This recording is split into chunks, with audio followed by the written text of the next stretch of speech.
बिस्मिल्लाहिर्रहमानिर्रहीम, अस्सलाम वालेकुम। मैं शाहिद सकलैन हूँ। आप मुझे मेरे यूट्यूब चैनल फेसबुक पेज पे देख रहे हैं। आज 14 नवंबर है और जुम्मतुल मुबारक का दिन है। लाहौर से एक बड़े ही अफसोसनाक वाक़या आपके साथ शेयर करना है। 1 सितंबर सन 2025 को थाना मिस्री शाह यहाँ पे 15 कॉल चलती है और उनको बताया जाता है कि आपके इलाके में एक ख़ातून की डेथ हुई है। ये ख़ातून जो है, जब पुलिस वहाँ पे पहुँचती है, जो जगह बताई जाती है, तो पुलिस वालों का ये कहना है कि ये ख़ातून कमरे में मौजूद होती है और इसके साथ जो है वो इस्त्री स्टैंड के ऊपर इस्त्री भी लगी हुई होती है और सामने जो नज़र आ रहा होता है और वहाँ पे जो लोग मौजूद होते हैं उनमें से कुछ लोग ये कह रहे होते हैं कि इस ख़ातून की जो डेथ है वो करंट लगने से हुई है। बहरहाल पुलिस इस मामले को जो है वो इन्वेस्टिगेट करना शुरू करती है। वो पुलिस जो है वो अपनी फ़ोरेंसिक टीम को बुलाती है ताकि शवाहिद इकट्ठे किए जा सकें और उसके बाद जो है पुलिस उस खातून और उसके घर वालों के हवाले से पूछ-गुछ शुरू करती है। खातून के हवाले से पूछा जाता है तो वहीं मौजूद शख्स ये बताता है कि मैं इसका हस्बैंड हूँ, जिसकी उम्र तकरीबन 60 साल होती है, जबकि खातून की उम्र तकरीबन 30 से 35 साल के दरमियान होती है। डबल तकरीबन एज का डिफरेंस होता है। खामंद ये बताता है कि मेरी इस खातून से दूसरी शादी थी। पहली जो मेरी वाइफ़ थी उनकी डेथ हो गई है। पहली बीवी से मेरे बच्चे भी हैं जो कि अब शादीशुदा हैं और इस खातून से मेरी 8 साल कबल शादी हुई थी, जिसमें से मेरी एक 6 साल की बच्ची भी है। मुझे नहीं इल्म इस खातून को किसने कत्ल किया है। पुलिस बहरहाल इस सारे मामले को देखती है, लिखती है रिपोर्ट अपनी और उसके बाद इसकी इन्वेस्टिगेशन शुरू करती है।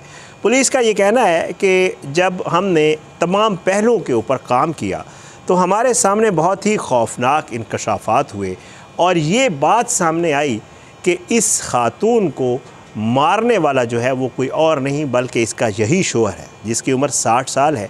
इसने इससे दूसरी शादी की थी, लेकिन इसकी वजह क्या बनी, ये सारी चीज़ें जब पुलिस इसको इन्वेस्टिगेट करती है और इस शख्स ने क्या ख़ुद ये किया है या किसी के साथ मिल के किया है, तो आप हैरान होंगे जो स्टोरी पुलिस के सामने खुल के आती है। आज की इस वीडियो में इस मामले की तफसील आपके साथ शेयर करूंगा। बहरहाल जी, जैसे मैं आपको बता चुका हूं कि पुलिस को कॉल आती है 1 सितंबर को 15 के ऊपर।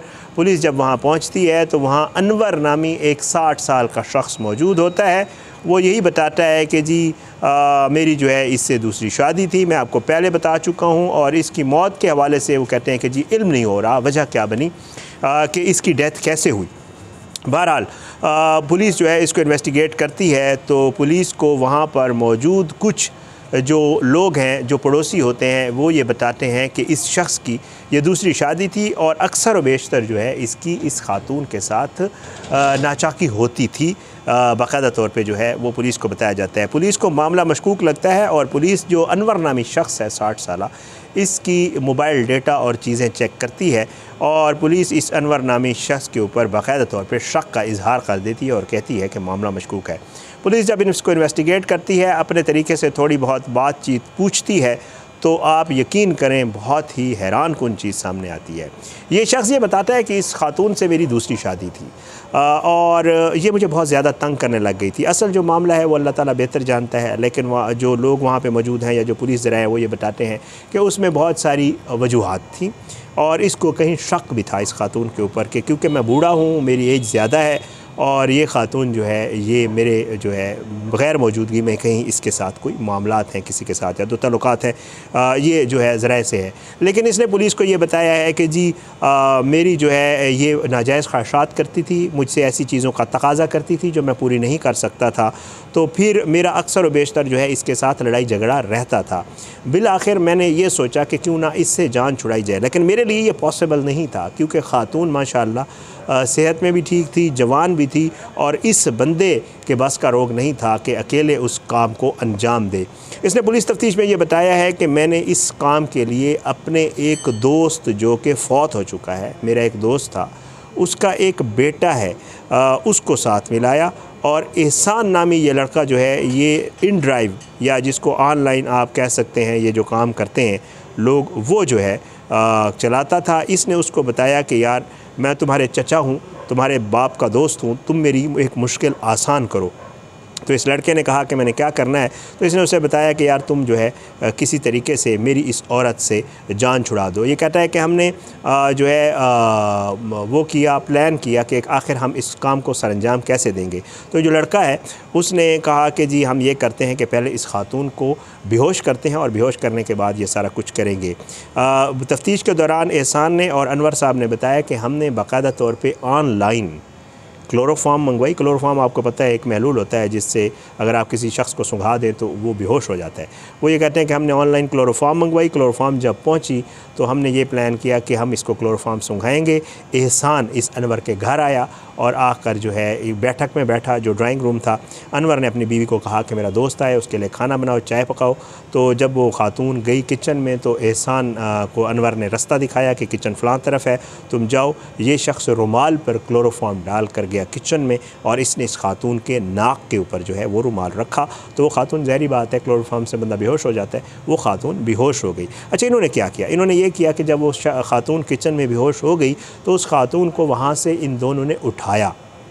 बच्ची घर पे नहीं थी। इन्होंने वहाँ से उठाया और ये उसको ले आए कमरे की तरफ ताकि इस मामले को हादसा करार दिया जाए। ये जब वहाँ ले आए तो ये बताते हैं कि हमने उसके नाक के ऊपर और मुंह के ऊपर मुसलसल कपड़ा रखा ताकि उस औरत का जो है वो दम घुट जाए और दम घुटने से उसकी डेथ हो जाए।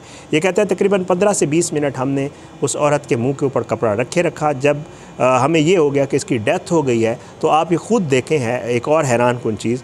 वो कहते हैं कि जी हमारे घर में एक सैचुरेशन, जो ये ऑक्सीजन सैचुरेशन चेक करने के लिए एक मीटर मिलता है आजकल, वो जो कोविड के दिनों में आया था ना, उंगली पे आप लगाएं तो आपको पता चलता है कि आपका ऑक्सीजन लेवल क्या है। तो वो कहते हैं कि हमने वो मीटर, सैचुरेशन मीटर यूज़ किया और हमने चेक किया कि वाकई इसके जिस्म में ऑक्सीजन आ रही है या नहीं आ रही है। तो उसके बाद जब हमें ये अंदाज़ा हो गया कि इसकी डेथ हो गई, अब ये ज़िंदा नहीं है, तो उस वक्त जो है हमने फिर इसको जो है रखा और उसको बाकायदा तौर पे जो है वो हमने हादसे का रंग दिया, इस्त्री लगा दी ताकि अगर कोई आए तो उसको जो है वो लगे कि इसकी जो है मौत हादसे से यानी करंट लगने से हुई है। अब इसकी डील क्या हुई थी एहसान के साथ वो मैं आपको बता देता हूँ। पुलिस तफ्तीश में एहसान ने यह बताया कि इसने कुछ पैसे मुझे एडवांस दिए थे जिनमें से मैंने क्लोरोफॉर्म भी ख़रीदी थी, लेकिन इसने मुझे ये बाकायदा तौर पे तसल्ली कराई थी कि अगर तुम मेरा ये काम सर अंजाम दे दो तो मैं तुम्हें 1 to 5 बाइक लेके दूँगा, जो कि आपको पता है आजकल 4-1 लाख रुपए के आसपास की मिलती है।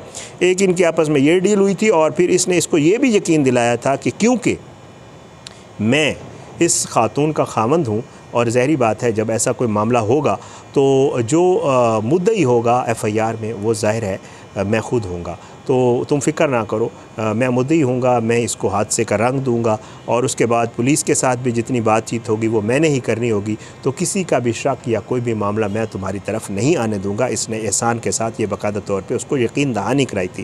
तो एहसान कहता है कि जी मैं इसकी बातों में आ गया, एक तो ये मेरे बाप का दोस्त था और दूसरा जो है इसने ये सारी चीज़ों का लालच दिया था मुझे, तो जो है मैंने ये सारा काम किया। बहुत ही अफसोसनाक वाक़या सितंबर में पेश आया। पुलिस ने इसको ट्रेस किया और ट्रेस करने के बाद इन मुल्ज़मान को बाकायदा चालान किया और अब ये लोग जो है वो जेल में हैं।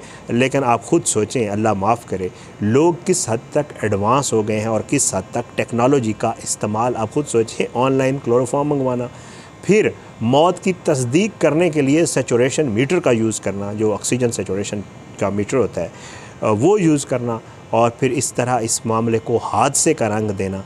सच यही है कि चाचा जिसकी उम्र 60 साल थी उसने दूसरी शादी कर तो ली, लेकिन ज़ाहिर है इन चीज़ों को फिर मेंटेन करना, इन चीज़ों को चलाना, इन चीज़ों को निभाना। 6 साल हो गए थे, 8 साल उसकी शादी को, यानी 52 साल की उम्र में उसने तकरीबन शादी की थी इस खातून के साथ। उनकी एक 6 साल की बच्ची भी है। तो फिर अब उसको लगता था कि ये खातून जो है जो चीज़ें मुझसे मांगती है, जो फरमाइशें करती है वो नाजायज़ हैं या वो फरमाइशें हैं जो मैं पूरी नहीं कर सकता, तो क्यों ना मैं इसकी जान ले लूँ। बहुत ही हैरान कुन, बहुत ही अफसोसनाक वाक़या मेरे सामने आया, मैंने कहा आपके साथ शेयर कर दूँ। तो आप ख़ुद हैरान होंगे, मैं ख़ुद बड़ा हैरान हुआ इस सारे केस को सुनकर और इस सारे केस के तफसीलात देखकर। मैंने कहा आपके साथ शेयर कर दूँ। अपनी दुआ में याद रखिएगा, अल्लाह हम सबको अपनी ज़ुबान में रखे, अल्लाह हम सब पे अपना रहम करम करे, अल्लाह जो है वो सबकी हिफाजत करे। अगली वीडियो तक के लिए मुझे इजाज़त दें, अपनी दुआओं में याद रखिएगा। इंशाअल्लाह मुलाकात ज़रूर होगी, लेकिन बशर्ते ज़िंदगी। पाकिस्तान जिंदाबाद। अल्लाह हाफ़िज़।